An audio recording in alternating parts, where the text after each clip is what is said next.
ಹಾಗಾದ್ರೆ ರಾಜ್ಯಾದ್ಯಂತ ಇದು ರಿಲೀಸ್ ಆಗುತ್ತೆ ಅಂತ ಹೇಳ್ಬೇಕಾದ್ರೆ ಪ್ರತಿಕ್ರಿಯೆ ಆದ್ರೂ ಹೇಗಿದೆ?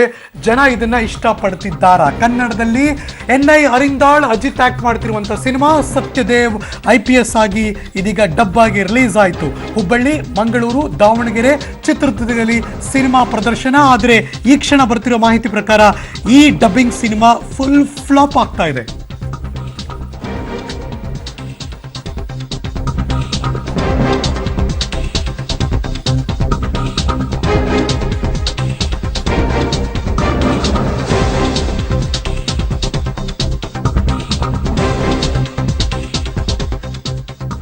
ಈ ಸಿನಿಮಾ ಡಬ್ ಆಗಿ ಕನ್ನಡದ ರಿಲೀಸ್ ಆಗಿದೆ. ಇದೀಗ ಇದ್ರ ಬಗ್ಗೆ ಮತ್ತಷ್ಟು ಮಾಹಿತಿ ತಿಳ್ಕೊಳ್ಳೋಣ. ನೇರವಾಗಿ ಈಗಾಗಲೇ ಹೇಳಿದಂಗೆ ದಾವಣಗೆರೆ, ಚಿತ್ರದುರ್ಗದಲ್ಲಿ ಸಿನಿಮಾ ರದ್ದಾಗಿದೆ. ಆದರೆ ಹುಬ್ಬಳ್ಳಿ ಮತ್ತು ಮಂಗಳೂರಿನಲ್ಲಿ ಇವತ್ತು ಸಿನಿಮಾ ರಿಲೀಸ್ ಆಗ್ತಾ ಇದೆ. ಮಂಗಳೂರಿನಲ್ಲಿ ಈಗಾಗಲೇ ಸಿನಿಮಾ ರಿಲೀಸ್ ಆಗಿದೆ. ನನ್ನ ಜೊತೆ ನನ್ನ ಇಬ್ಬರು ಕೊಲೀಗ್ಸ್ ಜಾಯ್ನ್ ಆಗ್ತಿದ್ದಾರೆ. ಹುಬ್ಬಳ್ಳಿಯಿಂದ ನವೀನ್ ನಮಸ್ಕಾರ. ಇನ್ನು ಮಂಗಳೂರಿನಿಂದ ನನ್ನ ಜೊತೆ ಸುಖಪಾಲ್ ಪೊಳಲಿ ಕೂಡ ಜಾಯ್ನ್ ಆಗಿದ್ದಾರೆ. ಸುಖಪಾಲ್, ಮಂಗಳೂರಿನಲ್ಲಿ ಸಿನಿಮಾ ಸುಚಿತ್ರ ಸಿನಿಮಾ ಥಿಯೇಟರ್ನ ರಿಲೀಸ್ ಆಯಿತು. ಪ್ರತಿಕ್ರಿಯೆ ಹೇಗಿದೆ ಈ ಕ್ಷಣದ ಮಾಹಿತಿ?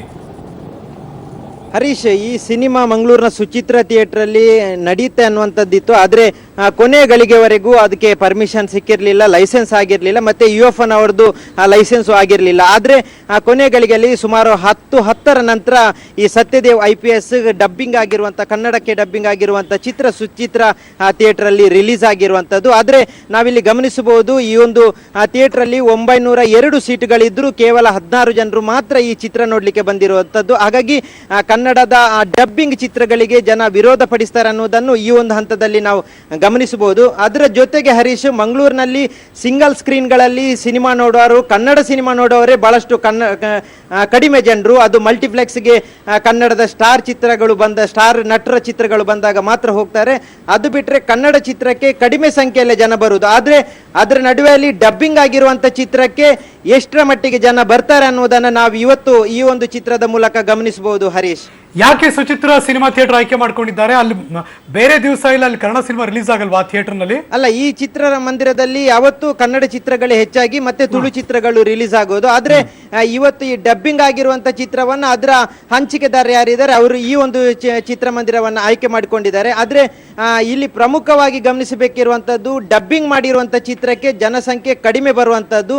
ಅದರಲ್ಲೂ ಇವತ್ತು ಈ ಸತ್ಯದೇವ್ IPS ಗೆ ಕೇವಲ ಬೆರಳೆಣಿಕೆಯ 16 ಜನರು ಮಾತ್ರ ಬಂದಿರುವಂತದ್ದು. ಯಾಕಿರ್ಬೋದು ಜನ ಈ ಸಿನಿಮಾ ಯಾಕೆ ನೋಡ್ತಾ ಇಲ್ಲ ಅಂತ ಅನ್ಸುತ್ತೆ ನಿಮಗೆ?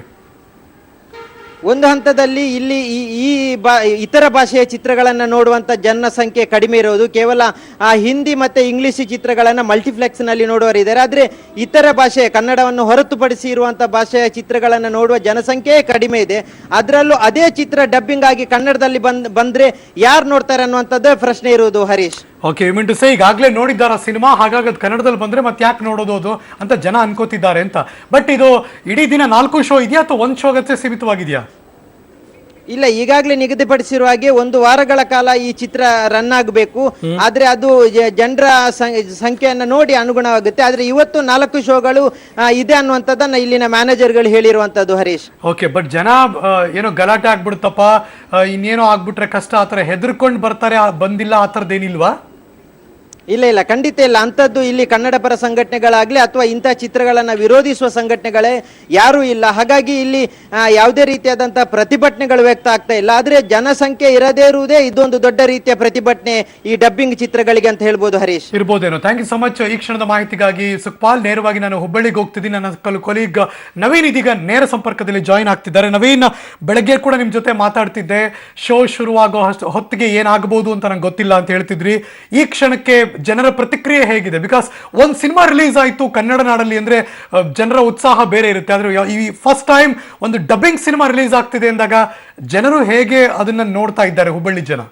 ಖಂಡಿತ, ಏನು ಚಿತ್ರಮಂದಿರ, ಚಿತ್ರರಂಗ ಅಂದಾಕ್ಷಣ ನೆನಪಾಗೋದು ಹುಬ್ಬಳ್ಳಿ ಯಾವುದೇ ಭಾಷೆಯ ಚಿತ್ರ ಇರಲಿ, ಅಲ್ಲಿ ಜನರು ಬಂದು ಏನೊಂದು ಚಿತ್ರವನ್ನ ನೋಡ್ತಾರೆ. ಆದ್ರೆ ಇವತ್ತು ಸತ್ಯದೇವ್ ಏನೊಂದು ಡಬ್ಬಿಂಗ್ ಚಿತ್ರ ಏನು ಬಿಡುಗಡೆ ಆಗ್ತಾ ಇದೆ.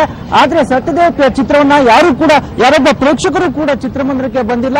ಅದರ ಬದಲಾಗಿ ಏನೊಂದು ಕನ್ನಡ ಪರ ಸಂಘಟನೆ ಆಗಿರ್ಬೋದು, ನಂತರ ಫಿಲ್ಮ್ ಚೇಂಬರ್ ಆಫ್ ಕಾಮರ್ಸ್ ಏನಿದೆ ಅದು ಕೂಡ ಏನೊಂದು ಡಬ್ಬಿಂಗ್ ಚಿತ್ರಕ್ಕೆ ವಿರೋಧವನ್ನು ವ್ಯಕ್ತಪಡಿಸಿತು. ಈ ಹಿನ್ನೆಲೆಯಲ್ಲಿ ಪೊಲೀಸ್ ಬಿಗಿ ಭದ್ರತೆ ಹೆಚ್ಚಾಗಿರುವಂತಹದ್ದು, ನೀವು ಇವಾಗ ನೋಡ್ತಾ ಇರುವಂತಹದ್ದು ಕನ್ನಡ ಪರ ಸಂಘಟನೆ ಆಗಿರ್ಬೋದು, ನಂತರ ಪೊಲೀಸರಾಗಿರ್ಬೋದು. ನೀವು ಇವಾಗ ದೃಶ್ಯದಲ್ಲಿ ನೋಡ್ತಾ ಇರುವಂತಹದ್ದು ಏನು ಕನ್ನಡ ಪರ ಸಂಘಟನೆಗಳು ಏನೋ ಒಂದು ಚಿತ್ರ ಬಿಡುಗಡೆಗೆ ವಿರೋಧವನ್ನು ವ್ಯಕ್ತಪಡಿಸಿ ಏನೊಂದು ಸತ್ಯದೇವ್ IPS ಅನ್ನೋ ಒಂದು ಏನು ತಮಿಳ್ ಚಿತ್ರ ಇತ್ತು ಆ ಪೋಸ್ಟರ್ ನ ಹರಿದಾಕ್ತಿರುವಂತಹ ದೃಶ್ಯಾವಳಿಗಳಲ್ಲಿ ಲೈವ್ ಅಲ್ಲೇ ನೋಡ್ತಾ ಇರುವಂತಹದ್ದು ಈ ದೃಶ್ಯಾವಳಿಗಳು.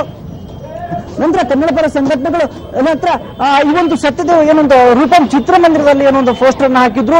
ಆ ಪೋಸ್ಟರ್ ಅನ್ನು ಕೂಡ ಏನು ದೊಡ್ಡದೊಂದು ಬ್ಯಾನರ್ ಇತ್ತು, ಆ ಬ್ಯಾನರ್ ಕೂಡ ಈಗ ಏನೊಂದು ತೆಗೆದುಹಾಕುವಂತಹ ಪ್ರಯತ್ನ ನಡೀತಾ ಇದೆ. ಯಾಕಂದ್ರೆ ಸಾಕಷ್ಟು ವಿರೋಧಗಳು ವ್ಯಕ್ತವಾದ ಹಿನ್ನೆಲೆಯಲ್ಲಿ ಈ ಒಂದು ಚಿತ್ರ ಬಿಡುಗಡೆಗೆ ಏನು ಕನ್ನಡ ಪರ ಸಂಘಟನೆಗಳು ಬೇಡ ಅಂತ ಹೇಳಿದ್ವು. ಅದೇ ರೀತಿಯಾಗಿ ಅದನ್ನ ಧಿಕ್ಕರಿಸಿ ಏನೊಂದು ಈ ರೂಪಂ ಚಿತ್ರ ಮಾಲೀಕರಾಗಿರ್ಬೋದು, ನಂತರ ಉತ್ತರ ಕರ್ನಾಟಕದ 60ಕ್ಕೂ ಹೆಚ್ಚು ಚಿತ್ರಮಂದಿರಗಳಲ್ಲಿ ಈ ಒಂದು ಚಿತ್ರ ಪ್ರದರ್ಶನ ಕಾಣ್ತಾ ಇತ್ತು. ಆ ಹಿನ್ನೆಲೆಯಲ್ಲಿ ಇವತ್ತೊಂದು ಏನು ಈ ರೂಪಂ ಹುಬ್ಬಳ್ಳಿಯ ರೂಪಂ ಚಿತ್ರಮಂದಿರ ಏನಿದೆ ಇಲ್ಲಿ ಏನೊಂದು ಪೋಸ್ಟರ್ ಅನ್ನ ತೆಗೆದುಹಾಕುವಂತಹ ಪ್ರಯತ್ನ ನಡೀತಾ ಇದೆ. ನವೀನ್, ಇದೊಂದೇ ಸಿನಿಮಾ ಥಿಯೇಟರ್ ನಲ್ಲಿ ಹುಬ್ಬಳ್ಳಿ ರಿಲೀಸ್ ಆಗಿದ್ದು ಅಥವಾ ಬೇರೆ ಬೇರೆ ಥಿಯೇಟರ್ಗಳು ಕೂಡ ಇದೆಯಾ?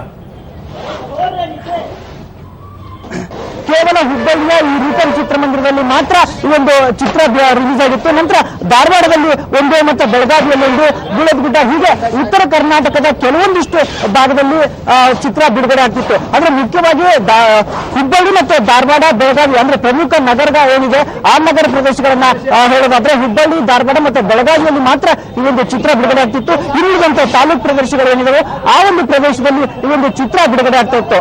ಅನಂತರ ಅದೇ ರೀತಿಯಾಗಿ ಕನ್ನಡ ಪರ ಸಂಘಟನೆಗಳು ಕೂಡ ಮಾಲೀಕರಿಗೆ ಒಂದು ಮುಂಜಾಗ್ರತಾ ಕ್ರಮವಾಗಿ ಎಚ್ಚರಿಕೆಯನ್ನ ನೀಡಿದ್ರು. ಆದ್ರೂ ಕೂಡ ಏನೋ ಒಂದು ಸದ್ಯ ನಾವು ಇವಾಗ ನೋಡ್ತಾ ಇರುವಂತದ್ದು ಕರ್ನಾಟಕ ರಕ್ಷಣಾ ವೇದಿಕೆಯವರಾಗಿರ್ಬೋದು ಹೇಗೆ ಒಂದು ಈ ಚಿತ್ರ ಬಿಡುಗಡೆಗೆ ಒಂದು ಅಡ್ಡಿಯನ್ನ ವ್ಯಕ್ತಪಡಿಸ್ತಾ ಇದ್ದಾರೆ. ಇಲ್ಲಿ ವಿರೋಧಿಸ್ತಾ ಇದ್ದಾರೆ ಹುಬ್ಬಳ್ಳಿ ಜನ, ಇದಕ್ಕೆ ಕಾರಣ ಏನು ಅವ್ರನ್ನ ಕೇಳ್ಬೋದಾ ನೀವು? ಖಂಡಿತವಾಗ್ಲೂ ಹರೀಶ್, ಖಂಡಿತವಾಗ್ಲೂ ಯಾಕೆ ಈ ಒಂದು ಚಿತ್ರ ಬಿಡುಗಡೆಗೆ ವಿರೋಧವನ್ನು ವ್ಯಕ್ತಪಡಿಸ್ತಾ ಇದ್ದಾರೆ ಸರ್? ಇದು ಒಂದು ಚಲನಚಿತ್ರ ನಿರ್ಮಾಣವಾಗಬೇಕಾದಾಗ ಸಾಕಷ್ಟು ಇಲಾಖೆಗಳಿರ್ತವೆ. ಆ ಇಲಾಖೆಗಳಲ್ಲಿ ಸಾಕಷ್ಟು ಸಣ್ಣ ಸಣ್ಣ ಜನ ಕೆಲಸ ಮಾಡ್ತಿರ್ತಾರೆ. ಯಾಕಂದ್ರೆ ಒಂದು ಟೀಚರು ಹುಡುಗನಿಂದ ಹಿಡಿದು ಸಾಕಷ್ಟು ಡಿಪಾರ್ಟ್ಮೆಂಟ್ಗಳು, ಆ ಡಿಪಾರ್ಟ್ಮೆಂಟ್ಗಳಲ್ಲಿ ಅವರೆಲ್ಲ ಅನ್ನವನ್ನು ಕಸ್ಕೊಂಡು ಬೇರೆ ಭಾಷೆಗೆ ಬೆಳ್ಳಿ ತಟ್ಟೆಯಲ್ಲಿ ಅನ್ನ ಹಾಕಿಕೊಡುವಂತ, ಊಟ ಹಾಕಿಕೊಡುವಂತ ವ್ಯವಸ್ಥೆ ಇದು. ಇದಕ್ಕೆ ಪ್ರತಿಯೊಂದು ಕನ್ನಡಿಗರು ಕೂಡ ನಾವು ವಿರೋಧ ಮಾಡ್ತೀವಿ. ಕರ್ನಾಟಕ ರಕ್ಷಣಾ ವೇದಿಕೆ ಪ್ರವೀಣ್ ಶೆಟ್ಟಿ ನೇತೃತ್ವದಲ್ಲಿ ನಾವು ಮಾತ್ರ ಖಂಡನೀಯ. ಇದು ಯಾವುದೇ ಕಾರಣಕ್ಕೂ ಧಾರವಾಡ ಜಿಲ್ಲಾ ಮಾತ್ರ ನಾವು ಇದನ್ನು ಚಲನಚಿತ್ರ ತೆರೆ ಬಿಡೋದಿಲ್ಲ. ಆದ್ರೆ ತೆಲುಗು ತಮಿಳು ಚಿತ್ರ ಬಂದಾಗ, ಡಬ್ಬ ಆಗದೇ ಇರುವಂತ ಚಿತ್ರ ಬಂದಾಗ ಕೆಲವೊಂದಿಷ್ಟು ಜನ ಅಂದ್ರೆ ಎಲ್ಲರೂ ನೋಡ್ತಾರೆ, ಆದ್ರೆ ಈ ಚಿತ್ರ ಯಾಕೆ ಬೇಡ ಅಂತೀರಾ ನೀವು? ಇಂದು ಏನು ಜಗ್ಗೇಶ್ವರ ಅವರು ಏನು ಹೇಳಿಕೆಯನ್ನು ಕೊಟ್ಟಿದ್ದಾರೆ, ಯಾವುದೇ ರೀತಿಯಿಂದ ಡಬ್ಬಿಂಗ್ ಚಿತ್ರವನ್ನು ಪ್ರದರ್ಶನವನ್ನು ಮಾಡಬಾರದು ಅಂತಂದ ಆ ಹೇಳಿಕೆಗೆ ನಾವು ಇವತ್ತು ಬದ್ಧವಾಗಿದ್ದೇವೆ. ಕನ್ನಡಿಗರಾಗಿ, ಕರ್ನಾಟಕದವರಾಗಿ ನಾವು ಕನ್ನಡ ಚಿತ್ರವನ್ನು ನೋಡಬೇಕು, ಪರಭಾಷೆಯ ಚಿತ್ರವನ್ನು ನೋಡಬಾರದು. ಯಾವುದೇ ರೀತಿಯಿಂದ ನಾವು ಪರಭಾಷೆಯ ಚಿತ್ರವನ್ನು ನಾವು ಪ್ರವೇಶ ಮಾಡಲಿಕ್ಕೆ ಕೊಡುವುದಿಲ್ಲ. ಏನೇ ಆದ್ರೂ ನಾವು ಬಿಡುತ್ತಿಲ್ಲ, ಹೋರಾಟ ಮುಂದುವರಿಸುತ್ತೇವೆ. ನಾವು ಜಗ್ಗೇಶ್ ಅಭಿಮಾನಿ ಭಾಗದಿಂದ ಮಾತಾಡ್ತಿದ್ದೇವೆ. ಸತ್ಯದೇವ್ IPS ಕೂಡ ಒಂದು ಕನ್ನಡ ಚಿತ್ರ, ಯಾಕೆ ಈ ಚಿತ್ರವನ್ನ ವಿರೋಧ ಮಾಡ್ತಾ ಇದ್ದೀರಾ ನೀವು? ಯಾಕೆ ಇದನ್ನ ಸತ್ಯದೇವ್ IPS ಚಿತ್ರ ಯಾಕೆ ಇರೋದು ಅಂದ್ರೆ ನಮ್ಮ ಕಡೂರು ನೆರ ರಾಜ್ಯದ ನಮ್ಮ ಕನ್ನಡ ಚಿತ್ರಗಳನ್ನ ಯಾವುದೇ ಹೋಗಿರ್ತಾರೆ ಅವರು ಕಾಡಿದಂತ ಸಂದರ್ಭ. ಆ ಮೂವಿಯನ್ನ ಇವತ್ತು ನಾವು ಕನ್ನಡದಲ್ಲಿ ಬಂದಿದ್ರು ಸಹಿತ ನಾವು ವಿರೋಧವಾಗಿ, ನಾವು ಯಾವುದೇ ಕಾರಣಕ್ಕ ಕರ್ನಾಟಕ ರಾಜ್ಯದಲ್ಲಿ ಮುಂಚಿತವಾಗಿ 2 ವರ್ಷ ಎಚ್ಚರಿಕೆ ಕೊಟ್ಟರು ಸಹಿತ ಅದನ್ನು ವಿರೋಧಿಸಿ ನಮ್ಮ ಮಾತು ಲೆಕ್ಕಿತವನ್ನು ತಾಕೀಸಿ ಮಾಲಕ್ಷ ಹಾಕಿದ್ದು ಅವರು ಕೂಡ ನಾವು ಇವತ್ತು ಖಂಡನೆ ಮಾಡ್ತೀವಿ. ಒಂದು ಕರ್ನಾಟಕದಲ್ಲಿದ್ದು ಕನ್ನಡ ಅನ್ನ ತಿಂದು ನಮ್ಮನ್ನ ಒಂದು ನೀರಲ್ಲಿ ಪದೇ ಪದೇ ಕ್ಯಾಬೇಜ್ ನೀರು ಹಾಕ್ತಾರಲ್ಲ, ಮೊದಲು ಇವರನ್ನೇ ಟಾಕೀಸಿ ನಾವು ಬೆಂಕಿ ಹಚ್ಚಬೇಕು. ಒಮ್ಮೊಟ್ಟಾಗಿ ಈ ಪಿಕ್ಚರ್ ನಾವು ಯಾವುದೇ ಕಾರಣಕ್ಕೆ ನಾವು ಹೋದ್ರೆ ಸಹಿತ ಹಾಕಿದ್ರಂದ್ರೆ ಪ್ಯಾಕೇಜ್ 10 ರೂಪಾಯಿ ಇವತ್ತು ನಾವು ಎಚ್ಚರಿಕೆ ಕೊಡ್ತೀವಿ ನೇರವಾಗಿ. ಓಕೆ, ಒಟ್ಟಲ್ಲಿ ಹರೀಶ್, ಇದು ಏನು ಕನ್ನಡ ಪರ ಸಂಘಟನೆ ಆಗಿರ್ಬೋದು, ಕನ್ನಡ ಅಭಿಮಾನಿಗಳ ಏನು ಒಕ್ಕಲಿನ ಆಸೆ, ಯಾವುದೇ ಕಾರಣಕ್ಕೂ ಸತ್ಯದೇವ್ IPS ಏನು ಡಬ್ಬಿಂಗ್ ಚಿತ್ರಗಳು ಬಿಡುಗಡೆ ಆಗಕ್ಕೆ ನಾವು ಬಿಡೋದಿಲ್ಲ ಅನ್ನೋದು ಇಲ್ಲಿನ ಅಭಿಮಾನಿಗಳ ಆಸೆ ಆಗಿದೆ Harish. Yes, thank you so much Naveen, ನಿಮ್ಮ ಎಲ್ಲ ಈ ಕ್ಷಣದ ಮಾಹಿತಿಗೆ. ಇಷ್ಟು ಕೂಡ ಹುಬ್ಬಳ್ಳಿಯ ಥಿಯೇಟರ್ ಮುಂಭಾಗದಲ್ಲಿ ಕಂಡು ಬಂದಂತಹ ದೃಶ್ಯಾವಳಿಗಳು ರಿಲೀಸ್ ಆಗಬೇಕಾಗಿತ್ತು, ಆದರೆ ಕೆಲವು ಹೊತ್ತಿನ ಮುಂಚೆ ಈ ಕ್ಷಣ ಲೈವಲ್ಲೇ ನೋಡಿದ್ರಿ. ಕನ್ನಡ ಪರ ಸಂಘಟನೆಗಳು, ಜಗ್ಗೇಶ್ ಅಭಿಮಾನಿಗಳು ಎಲ್ಲರೂ ಕೂಡ ಅಲ್ಲಿ ಹೋದ್ರು, ಆ ಎಲ್ಲ ಪೋಸ್ಟರ್ಗಳನ್ನು ಹರಿದು ಹಾಕಿದ್ರು. ಯಾವುದೇ ಕಾರಣಕ್ಕೂ ಕೂಡ ಈ ಸಿನಿಮಾ ರಿಲೀಸ್ ಆಗಬಾರ್ದು ನಮ್ಮ ನಾಡಿನಲ್ಲಿ ಅನ್ನೋ ವಿರೋಧ ಅವರು ವ್ಯಕ್ತಪಡಿಸಿದ್ರು. ಬಿಜೆಪಿಯ ರಾಜ್ಯಾಧ್ಯಕ್ಷ ಯಡಿಯೂರಪ್ಪನವರು ಡೈರಿ ಪ್ರಸ್ತಾಪ ಮಾಡಿದ ನಂತರ ಮತ್ತು ಆ ಡೈರಿಯಲ್ಲಿ ಗೋವಿಂದರಾಜು ಅವರದ್ದು ಎನ್ನಲಾಗಿರುವ ಡೈರಿಯಲ್ಲಿ 65 ಕೋಟಿ ರೂಪಾಯಿ ಕಪ್ಪವನ್ನ ಸ್ಟೀಲ್ ಬ್ರಿಡ್ಜ್ ನಲ್ಲಿ ಒಪ್ಪಿಸಿರುವ ವಿಚಾರ ಬೆಳಕಿಗೆ ಬಂದ ನಂತರ ರಾಜ್ಯ ಸರ್ಕಾರ ಒಂದಿಷ್ಟು ಚಿಗುರಿಕೊಂಡಂಗೆ ಕಾಣಿಸ್ತಾ ಇದೆ. ಮಾನಗೇಡಿ ಮಾವನೇ ಸೊಸೆಯನ್ನ ಮಂಚಕ್ಕೆ ಕರೆದಿದ್ದಾನೆ. ಈ ಬಗ್ಗೆ ಅತ್ತೆಗೆ ದೂರು ಕೊಟ್ರೆ ಮಾವ ಹೇಳ್ದಂಗೆ ಕೇಳು ಅಂತಾರಂತೆ. ಗಂಡನಿಗೆ ಹೇಳಿದ್ರೆ ನಮ್ಮ ಅಪ್ಪ ಏನ್ ಹೇಳ್ತಾರೋ ಅದನ್ನ ಕೇಳು, ಇಲ್ಲದಿದ್ರೆ ಸಾಯಿಸ್ತೀನಿ ಅಂತ ಬೆದರಿಕೆ ಹಾಕ್ತಾನೆ ಆ ಗಂಡ ದುರಳ ಮಾವ ಅತ್ತೆಯ ಕಾಟದಿಂದ ಬೇಸತ್ತಂತ ಗೃಹಿಣಿ ಕೊನೆಗೆ ಪೊಲೀಸ್ ಠಾಣೆಯ ಮೆಟ್ಟಿಲೇರಿದ್ದಾರೆ.